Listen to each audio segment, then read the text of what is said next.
This short extract aims to provide you with a technique which can be very helpful when you need to save some space or simply organize your sheet.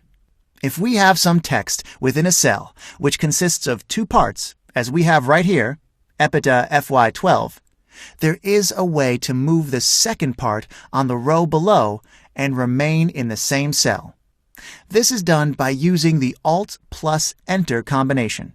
Let's do it for the cell below EBITDA FY13. I click before the part I'd like to move on the row below and click ALT plus Enter. See? The text remains within the same cell but is on two rows. I'll see you next time. Thanks for watching. This video is dedicated to Excel's Text to Columns tool. It is quite useful in situations when you have a large amount of text within single cells of your spreadsheet.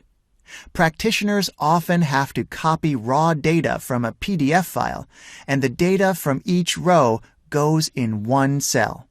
In this sheet, we have data in a few rows which is in the same cell and is neither understandable nor usable. In order to organize such data, we have to use Text to Columns. I'll go in the Data menu and click the Text to Columns box. In this dialog box, the Excel provides us two choices. We have to decide which will be the criteria that we will indicate how to separate the data in columns. Delimited with is suitable when the data within the cell is separated by a blank space, comma, dot, or something else. Fixed with, on the other hand, is the mechanical way to divide the data in columns.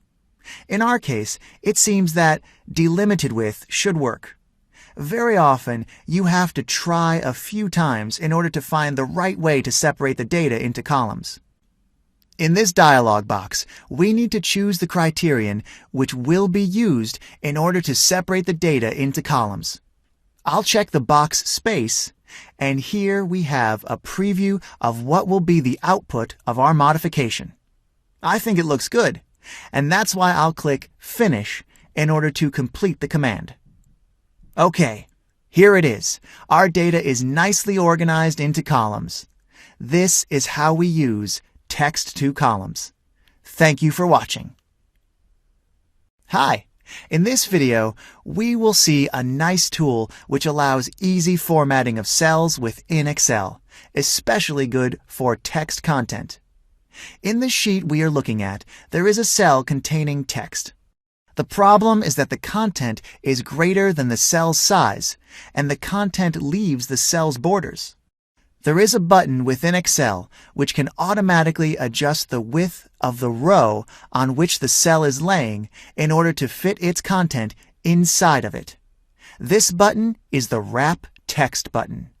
Let's click on it. The row width has adjusted, and the text content doesn't leave the cell anymore. Hello, everybody. Let's have a quick demonstration on how to set a print area.